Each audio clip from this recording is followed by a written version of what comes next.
Cidade feliz representa. No ar, a FUBRA, ao lado do produtor.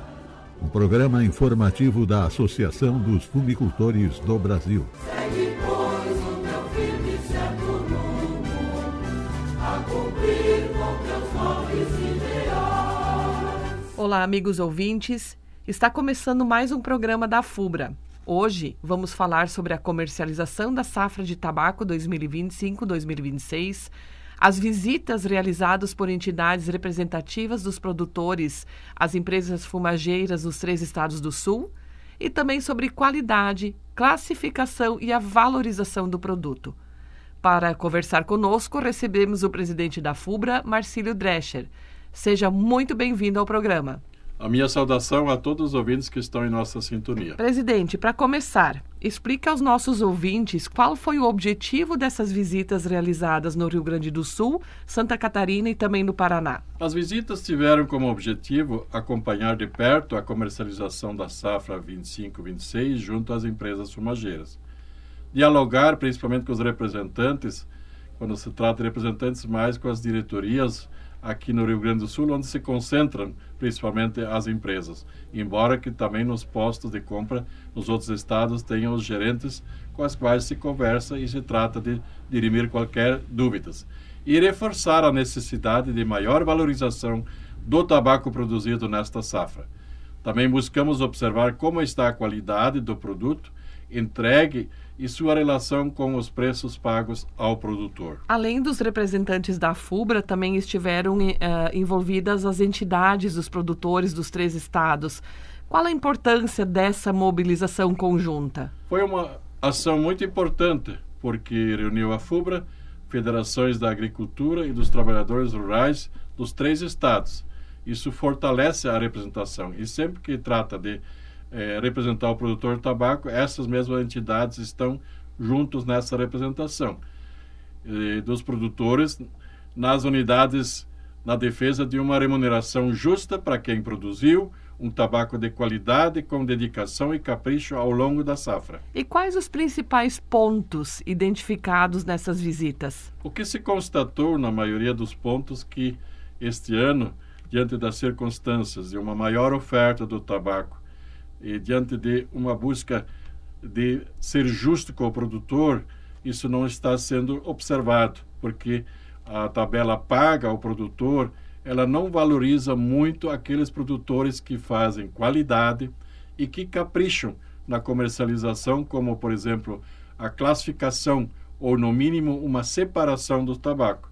Então, praticamente, se o tabaco mesmo que não tenha a melhor qualidade, praticamente se paga, às vezes, um preço parecido com aquele que tem o melhor capricho no seu tabaco e tenha qualidade superior. Então, foi considerado que isso tem que melhorar para ser justo com o produtor que tenha qualidade e tenha capricho na sua produção, visto que a maioria do nosso produto brasileiro tem a tendência de ser exportado e buscar lá fora os dólares, que nos traz a segurança deste mercado. Então, todo produtor tem que visualizar também, vislumbrando um tabaco de limpeza, principalmente, e separação, para que isso efetivamente aconteça. Que todos nós também, quando vamos comprar um produto, a gente sempre preza pela qualidade. E da mesma forma é o tabaco também. Não é alimento, mas precisa de qualidade para produzir aquilo que é o derivado dele, que são bons cigarros. Então, a qualidade do tabaco e a correta classificação ali por parte do produtor lá na propriedade, entregar um tabaco, os fardos, livre de impurezas lá na sua empresa integradora, isso é um fator decisivo no momento de comercializar? Deve ser decisivo, sim, e nós reiteramos isso em todos os momentos, nas reuniões, nos encontros, de que realmente tem que se prezar pelo capricho, pelo trabalho, pelas horas dedicadas a essa produção, que agora chega nas esteiras das empresas e, desta forma, com o preço pago atualmente, muitas vezes não vem sendo justa por essa razão, por se puxar uma tabela muito parecida entre os bons e os maus qualidade de tabaco que chegam na esteira. Então, tem que ter uma separação para que realmente destaque e que tenha uma remuneração por esse trabalho que o produtor faz. E quando falamos em qualidade do tabaco dessa safra, qual é que é a avaliação geral? Nas visitas que constatamos, a qualidade do tabaco nos 3 estados, de uma maneira, está dentro de um razoável ou até bom, né? Exceto algumas regiões que têm dado algumas questões climáticas diferentes, incidência de granizos fortes, enfim, algum momento, depende da época do plantio, também excesso de chuvas no começo, quando regiões que plantam o tabaco mais cedo, tem qualidade um pouco afetada, mas na grande maioria diria que são tabaco de qualidade normal ou até boa. Isso comprova na própria produtividade pesquisada pela AFUBRA, quer dizer, a produtividade é boa, normalmente também a qualidade é boa simultaneamente. Então, como eu disse, em grande maioria o tabaco é de boa qualidade. Além dessas visitas, claro que vocês acompanharam em diversas unidades de compra e conversaram com os representantes. Claro, no caso do Rio Grande do Sul, a classificação ocorre na propriedade. O foco, então, nesse acompanhamento aqui no estado foi um pouco diferente. O que foi observado mais nessa parte? Nesse sentido, exatamente, no Rio Grande do Sul foi mais para observar a própria qualidade e como chegam os fardos até na indústria. E por isso nós tivemos essas constatações da qualidade, como eu já falei, e em diversos momentos também da falta de um capricho por parte do produtor, que poderia ganhar mais pelo seu produto se ele separasse a qualidade boa da qualidade inferior, que muitas vezes fica na classe 2 ou 3 por falta de uma separação adequada. E quando o produto está pronto, esse trabalho não é tão difícil. Então, essa separação certamente lhe traria um resultado financeiro no bolso também. Em Santa Catarina e Paraná, o produtor ainda leva o seu tabaco nas empresas. Durante essas visitas, os representantes das entidades conseguiram conversar com algum produtor? Como é que foi isso? Inúmeras conversas e contatos com os produtores que estiveram na esteira vendendo o seu produto foram contatados, consultados sobre a manifestação daquilo que achavam na compra. E sim, sempre é melhor você ouvir o próprio produtor da sua forma, como ele se sente na questão da venda do seu produto. E isso foi feito com inúmeros produtores. Esse até era o maior objetivo da nossa visita junto à esteira dessas empresas. E agora se continua de olho na comercialização? Temos que acompanhar realmente, efetivamente, o que vai acontecer daqui para frente. Esperamos que essa situação melhore, que as empresas entendam que o seu produtor integrado é a sustentação da cadeia produtiva, porque se o produtor esmorecer, não tiver rentabilidade, muitas vezes ele deixa dessa atividade.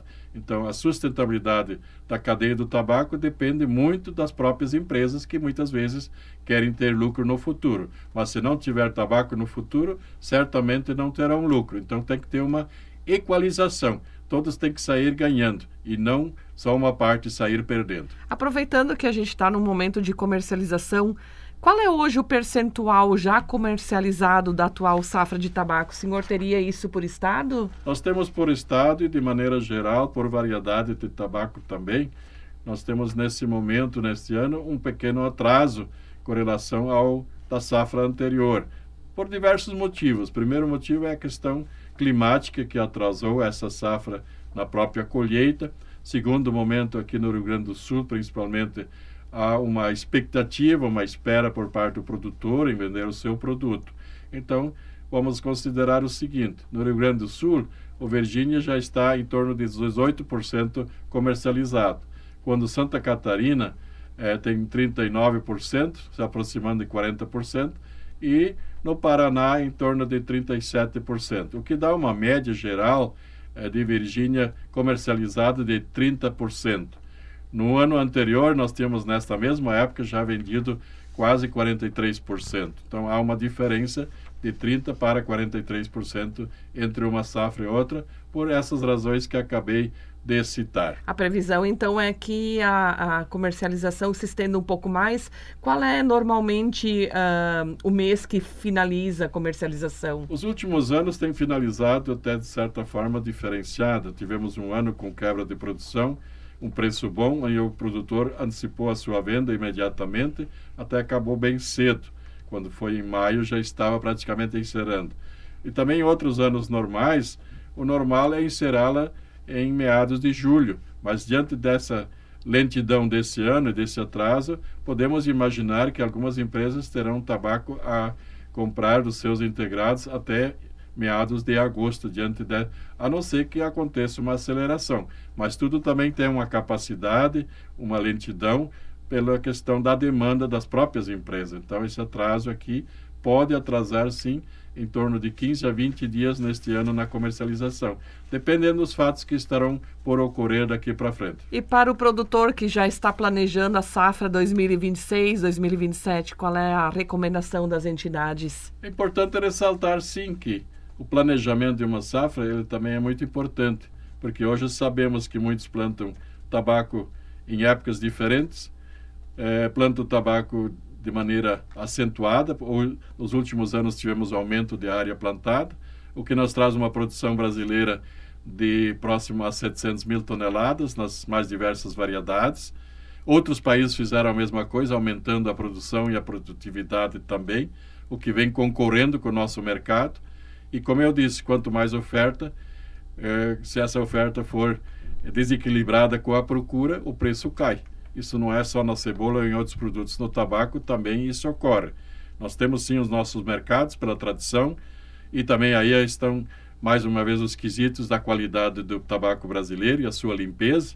Se nós perdermos tudo isso e se nós não tivermos uma oferta equilibrada, então aquele ditado que nós falamos, grande parte dos produtores já entenderam: menos é mais, ou seja, menos oferta, mais dinheiro no bolso, com certeza. E primando sempre pela qualidade, que o tabaco brasileiro é conhecido mundialmente pela qualidade que ele tem, né? Ressalta-se o seguinte, que nos últimos anos, pela própria falta de mão de obra, muitos produtores dependem de muita mão de obra terceirizada, que se tornou difícil, escassa e muito cara. Então, muitas vezes, pagando muito caro a mão de obra terceirizada, no fim da safra, com o preço reduzido, como está acontecendo este ano, não tem mais rendabilidade. Então, tem que se repensar o planejamento da safra, reduzindo para uma capacidade que tenha mão de obra predominante do produtor ou da família, para não gastar tanto dinheiro do bolso antecipadamente, para saber depois quanto vai receber. Então, isso é muito importante, porque aquele dinheiro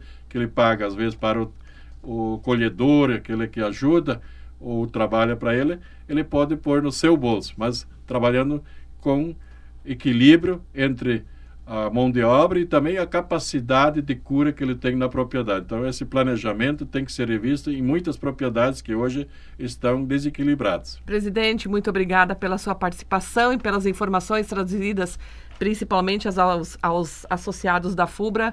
Bom dia. Um grande abraço e agradecido, e até uma próxima oportunidade. Conversamos com Marcílio Drescher, presidente da Associação dos Fumicultores do Brasil, a AFUBRA, sobre o andamento da safra de tabaco 2025-2026. A você, associado e ouvinte, muito obrigada pela companhia. Até o próximo programa da AFUBRA. No próximo sábado, neste mesmo horário e nesta mesma emissora, mais um programa AFUBRA, ao lado do produtor. Programa informativo da Associação dos Fumicultores do Brasil.